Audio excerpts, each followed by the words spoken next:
At a lonely oil field, an invisible treasure burns brightly as though no one wants to keep it. The flame can burn day and night beside oil tanks that are being protected with meticulous care. Worldwide, more than 100 billion cubic meters of gas may still be flared every year. At a single field, that gas flow could generate enough electricity for the operation and nearby communities. The faster oil is produced, the more gas emerges, sometimes overwhelming every collection system available on site. By ordinary logic, a marketable fuel should be preserved rather than deliberately burned away.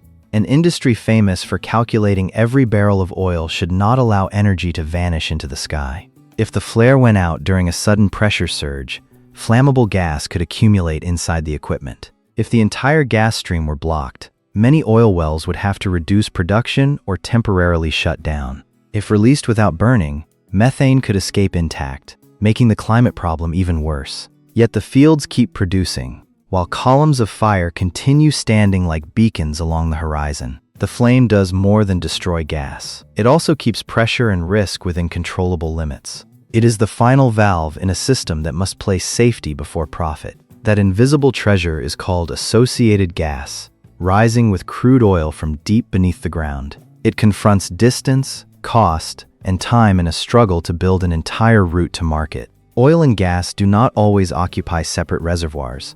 They often share the same tiny pores in rock. Under high pressure, some gas dissolves in oil like carbon dioxide trapped inside a bottle of water. As the fluid rises through the well, pressure falls and gas begins separating into larger bubbles. Producing a barrel of oil can therefore bring up gas that the field was never deliberately seeking. The gas ratio changes with reservoir structure, production stage, and the way pressure declines over time. Some fields yield very little gas, while others release a powerful gas stream as oil reaches the surface. Early fields often prioritized oil because it is dense, easily stored in tanks, and transported by truck or ship. Gas is different.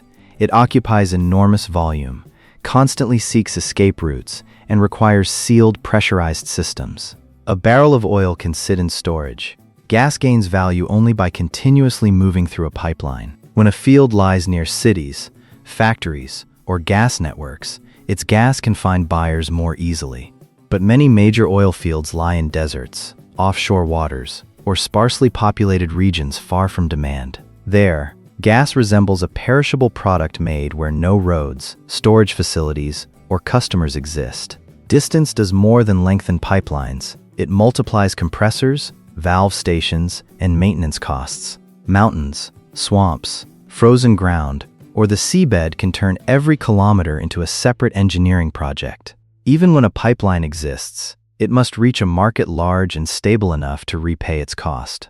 If power plants need gas only seasonally while the field produces year-round, supply and demand fall out of rhythm. Low gas prices may leave too little revenue to cover interest, operations, and unexpected repairs. Meanwhile, oil generates cash faster, creating pressure to bring wells into production as early as possible. That mismatch creates the paradox. Oil already has a route, while gas remains trapped at the wellhead.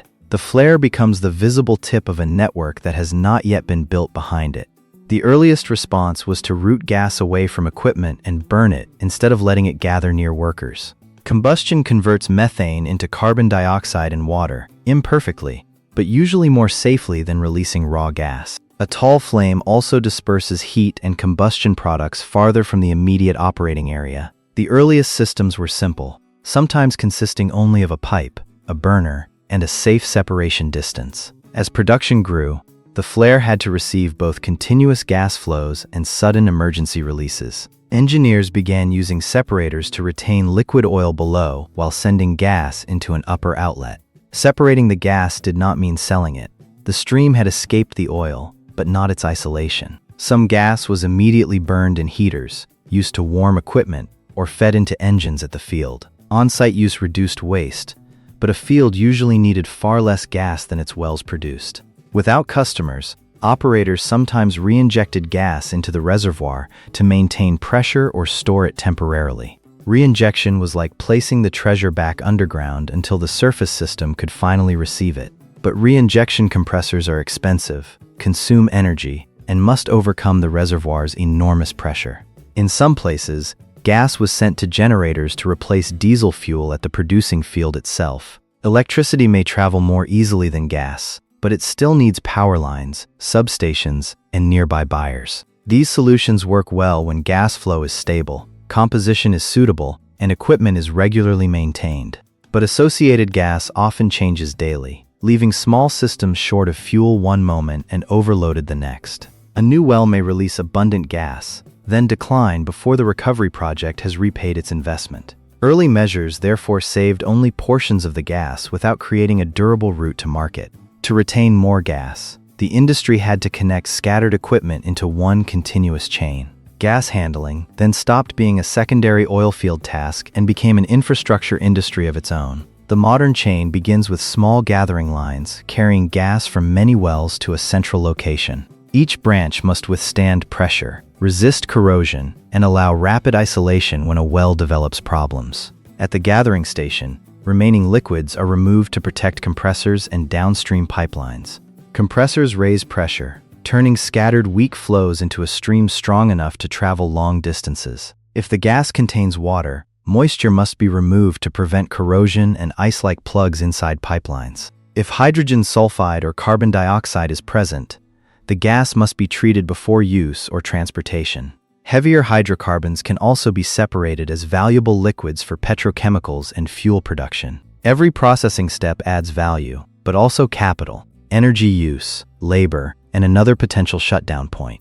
After treatment, gas must meet the requirements of a pipeline, power plant, or specific industrial customer. A stream that is too wet, too sour, or highly variable may be rejected even though it can burn. Main pipelines require long-term contracts because buried steel cannot be repaid by only a few months of production. Field owners, pipeline companies, and buyers must agree on volume, price, and delivery timing. A delay by only one party can keep gas flowing into the flare even after oil wells are ready. Gas planning must therefore lead or accompany oil planning rather than permanently following behind it. Large fields often build centralized processing plants so several well clusters can share the cost. Smaller fields may use modular units, but their capacity must still match the actual gas flow. Offshore, every unit must be light, compact, and resistant to salt, waves, and severely limited space. Bringing gas ashore requires subsea pipelines or floating technology, making investment decisions even more complex. Without pipelines, gas can be compressed into specialized vehicles or liquefied at a small scale. But compression and liquefaction consume energy, require deep purification, and demand precise operation. At sufficient scale, gas can also become methanol, fertilizer, or chemical feedstock. Every utilization route has its own economic threshold, depending on flow, quality, and distance to market. A solution that succeeds at one field may therefore fail completely at another nearby field.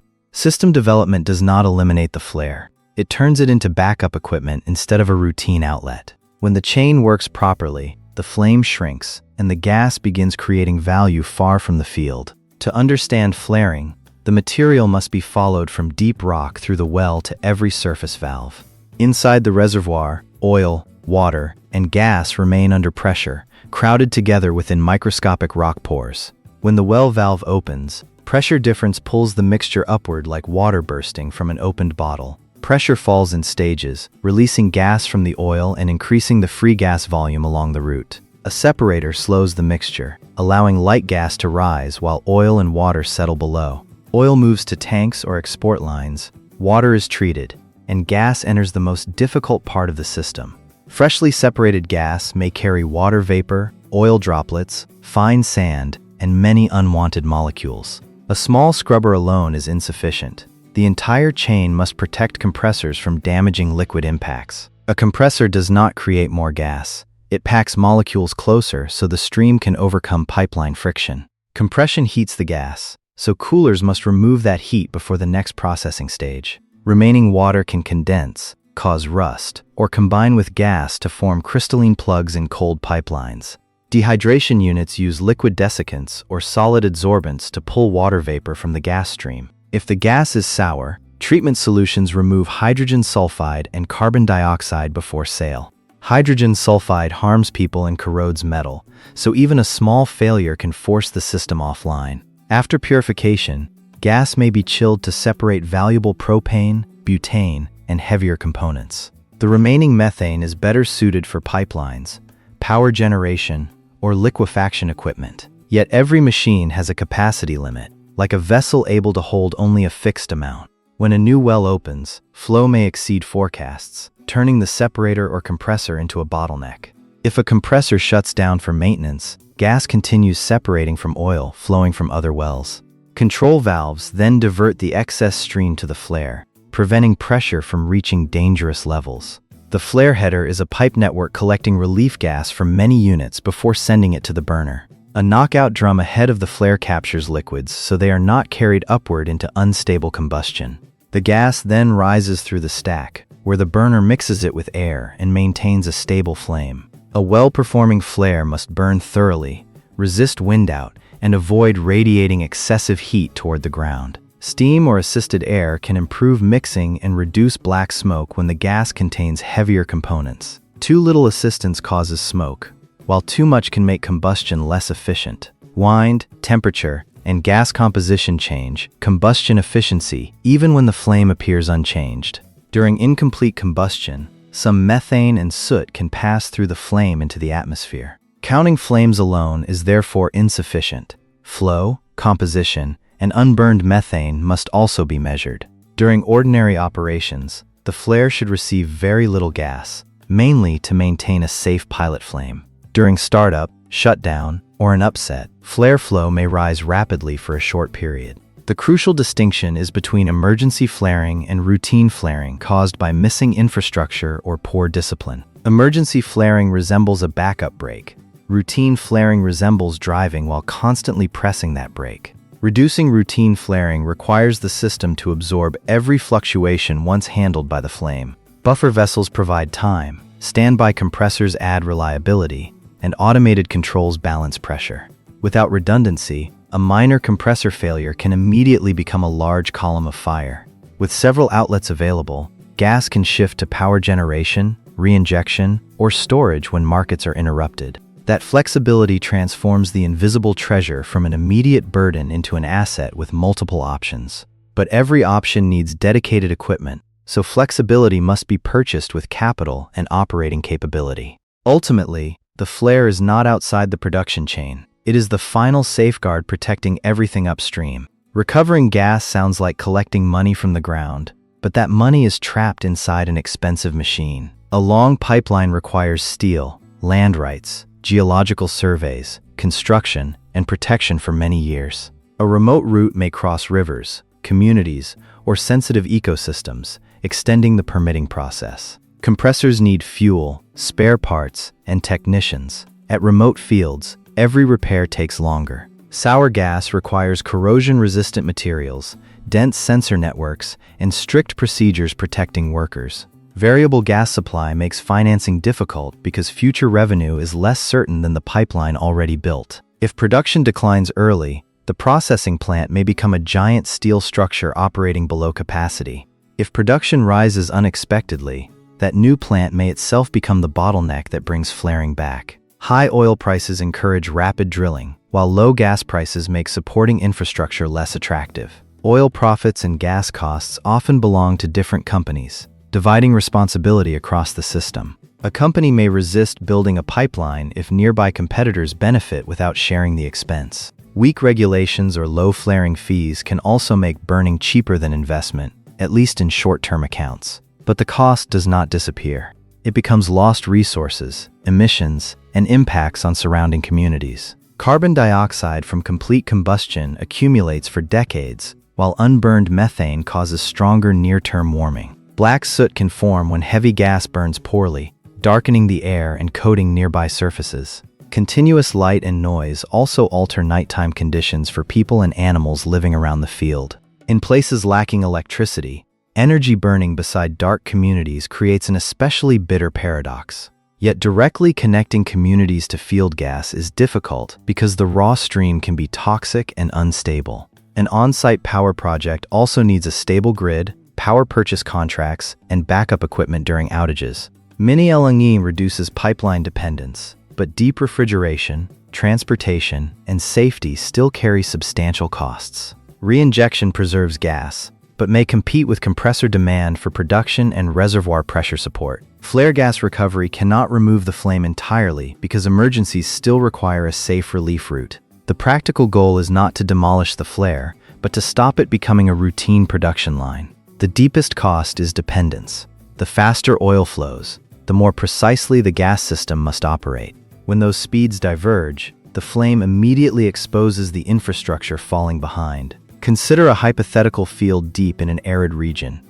hundreds of kilometers from the pipeline network. At first, several wells produce moderate oil and little enough gas for separators and generators to handle. The operator expects the gas pipeline to be finished before the second well cluster begins production. But difficult terrain, delayed permits, and rising steel prices push completion far beyond schedule. At the same time, new wells produce more oil than expected and release an unexpectedly large gas stream. Within weeks, compressors reach their limits while separators operate near their design capacity. On-site generators absorb part of the flow, but the field cannot use all the additional electricity. Reinjection is considered, but injection wells remain unfinished and compressors cannot provide enough pressure. Reducing oil production would keep flaring low, but would delay revenue and break delivery commitments.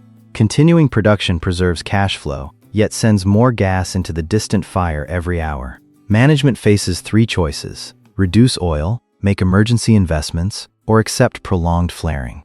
Urgent investment sounds reasonable, but large compression units require months to manufacture, transport, and install. A temporary pipeline is no simple answer because it must withstand pressure, cross terrain, and meet connection standards. An unexpected maintenance event stops the remaining compressor, sending almost all gas toward the flare. The larger flame is not an explosion, but it openly shows that the gathering chain has lost its capacity. A shift in wind carries heat, noise, and light toward communities far from the field. Regulators demand a flaring reduction plan, while residents ask why the gas cannot provide their electricity. That seemingly simple question reveals the gap between raw well gas and safe household fuel. The operator temporarily reduces several wells, prioritizes gas for electricity, and rotates compressor maintenance schedules. The measure lowers the flame, but oil output falls and financial pressure appears immediately. A mobile recovery module arrives, compressing the stable portion of gas into specialized transport trailers. The variable portion must still be flared because the mobile unit cannot swallow sudden surges. Months later, the main pipeline finally connects, but the processing plant at the other end lacks capacity. The hypothetical case ends not with one switch, but with several bottlenecks removed one by one. The flame shrinks only when oil, gas, infrastructure, and market timelines finally move in the same rhythm. Situations like this force new projects to evaluate associated gas from the earliest field design stage. Scenarios now consider not only average production, but also peak flow and compressor downtime. Backup compressors, buffer vessels, and diversion lines are added so one failure does not immediately increase flaring. Flare gas recovery systems draw low-pressure gas from the header and recompress it into the internal fuel network. During normal flow, only the pilot remains. During an upset, the flare still receives excess gas. On-site electricity becomes more attractive where fields, pumping stations, or communities have stable demand. New turbines and engines can handle wider gas quality ranges, although basic treatment remains necessary. Mini-LNG enables transport by truck or small vessel to places pipelines cannot yet reach. Compressed gas also suits moderate distances where demand is too small to repay a major pipeline. Reinjection is increasingly viewed as resource conservation, pressure support, and storage for future markets. Some projects gather gas from several small fields, creating enough scale for a shared processing plant. Shared infrastructure reduces unit costs, but requires clear rules on quality, capacity, and priority access. Long-term power or gas purchase contracts turn future revenue into capital for infrastructure today. Regulations can impose flaring limits, require measurement, and force operators to justify gas releases. Fees or taxes change the calculation, making flaring no longer an almost cost-free option. Satellite data helps detect major flares and track changes across extremely remote regions. Airborne and ground methane sensors reveal what visible flames alone cannot fully describe. With better measurement, inefficient flares and equipment leaks become harder to hide inside average figures. Public reporting allows investors, oil buyers, and communities to pressure fields with high flaring levels. The modern response, therefore, combines engineering, finance, and law rather than relying on a single machine. The first misconception is that every flare proves the operator is deliberately wasting gas to the same degree. In reality, emergency flaring is essential for safety, while routine flaring is the practice that must be eliminated. The second misconception is that placing one generator beside a well would use all the gas. A generator needs stable flow, sufficiently clean gas, spare parts, a power grid, and constant electricity demand. The third misconception is that any combustible gas can be pumped directly into a pipeline or household kitchen. Raw gas may contain water, corrosive substances, and components that make domestic equipment unsafe. The fourth misconception is that distance explains every flare, even when some sites lie near existing infrastructure. At those locations, the bottleneck may be capacity, contracts, access rights, or weak economic incentives. The final misconception is that gas already holds value underground in the same way as a barrel of oil. In reality, gas gains value only after separation, cleaning, compression, transportation, and securing a buyer. Without that chain, the invisible treasure remains pressure requiring immediate management at a remote location. The absurdity, therefore, lies not in the gas molecules, but in the gap between the source and its users. The new turning point begins not with a better flare, but with treating gas as a product from the beginning. When oil rights require a clear gas plan, infrastructure can no longer be allowed to arrive too late. Modular designs allow capacity to grow gradually, reducing the risk of immediately building an oversized plant. Mobile compressors can bridge several months or years before permanent pipelines are completed. Predictive controls use well data to prepare for gas surges instead of reacting after the flame grows. Satellites and sensors transform distant flares into comparable data that can establish accountability. Oil buyers can favor sources with lower flaring intensity, bringing emissions into commercial decisions. Banks and investors can also require methane plans before financing new fields. When more parties pay for waste, short-term calculations begin giving way to long-term value. Even so, solutions differ. Some locations need pipelines, others need power generation, and others suit reinjection. Some small fields may never justify a large plant, so they require more flexible technologies. At nearly depleted fields, reducing production may be wiser than building infrastructure with a very short life. At young fields, early investment can turn years of associated gas into electricity, fuel, and industrial feedstock. The modern question is therefore no longer whether flaring occurs, but which portion is genuinely unavoidable. When night falls, every flare still resembles an invisible treasure burning because its container stands too far away. But behind the light are compressors, pipelines, contracts, and decisions that have not yet formed a complete chain. When that chain is completed, the flame does not disappear entirely. It retreats into a silent gatekeeper. Gas does not lack value. What remains missing is a route long enough to carry that value where it belongs.